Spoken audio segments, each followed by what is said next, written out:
Hey there, guys, and thanks for watching Will Stanley Reviews. It's the 8th episode, and I am psyched to be here with this one. It's a classic, The Alchemist by Paulo Coelho. It's my first time reading it. I was very pleased with it. I know what all the hype's about now.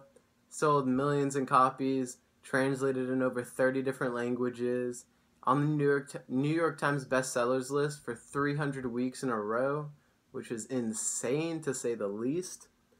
Especially when you find out how it all started.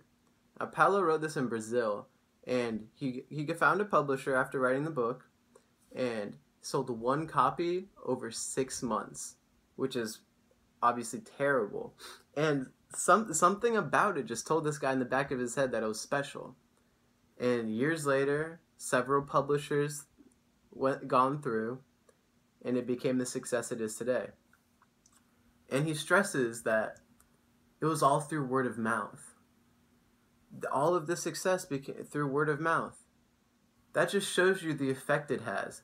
The snowball just gets bigger and bigger and bigger as one person tells 5 and those 5 tell 2 people each. That you might start slow, like really, really slow. I mean, for me, example, I think I have like 5 subscribers right now. But you can't get down about that. Everyone starts somewhere, and some people get that instant success. Some people nowadays get that viral video, their first time posting a video on Twitter or Facebook. But not everyone does that. Some people have to grind day in and day out for 15 years, and then all of a sudden they'll hit that magical moment. But really, it was all of that 15 years leading up to it, and then finally the ball just rolled over the edge, and boom, all of the success just seemed to happen in one day. But it really didn't. All of that to make the success, and for this book, it took several publishers and several years after writing it. So the book's about a sheep herder who goes from city to city bartering his sheep's wool, and then along the way finds a few people that change the course of his journey.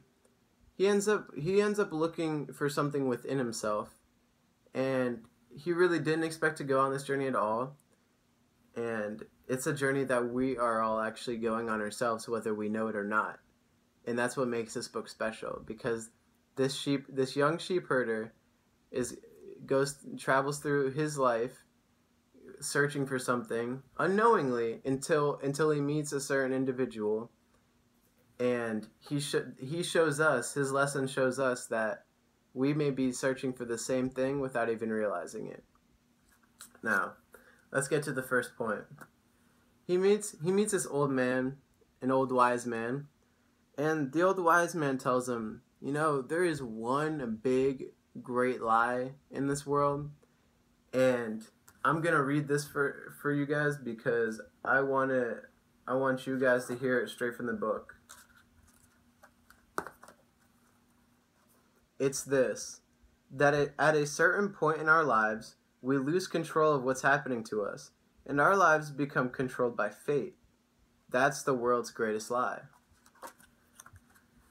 Because it seems like everyone has dreams and everyone has ambitions, but then at a certain point, you say, oh no, I wake up in the morning, I have to go to work, I have school, and then I'm tired, and I want to enjoy my life, so I want to go in and spend my free time just going out and doing whatever, going out and going to the bar, going out and spending time with friends. And they just slowly but surely, the dream just kind of drifts away.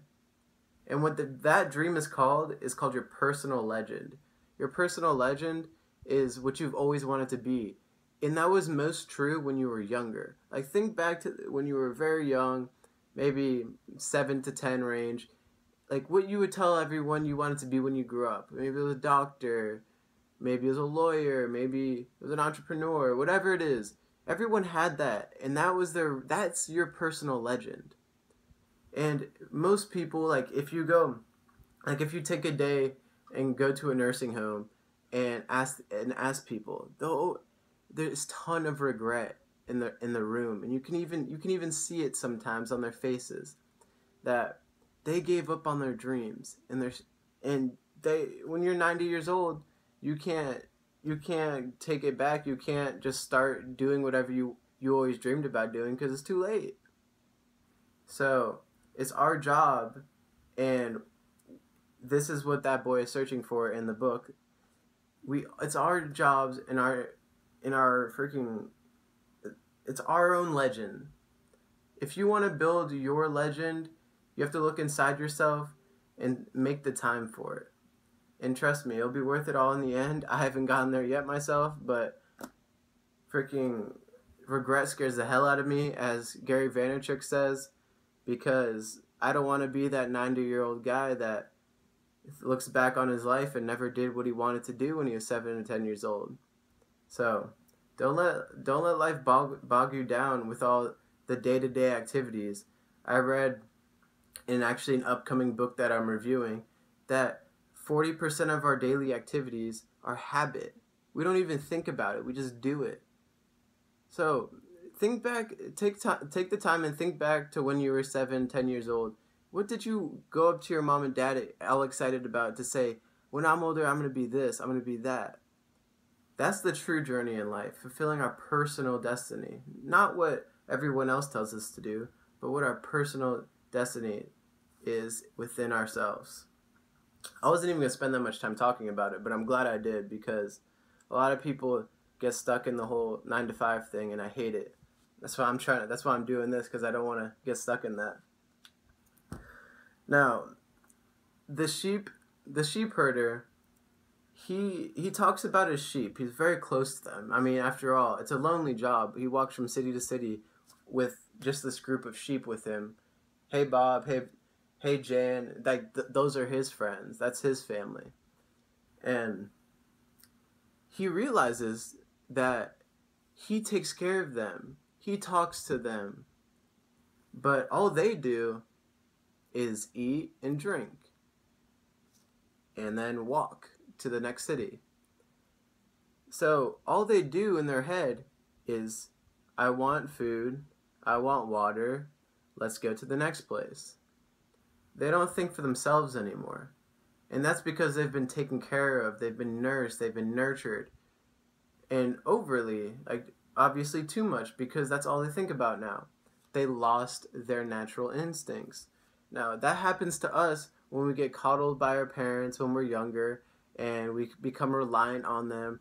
That's why the percentage of 20-something-year-olds that come home and live with their parents after they graduate college has skyrocketed, like exponentially, in this last generation.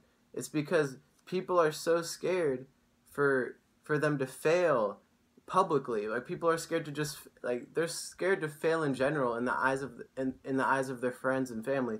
So they coddle themselves or get coddled by their family to be safe, and then they end up not being able to take care of themselves, so they have to come back home.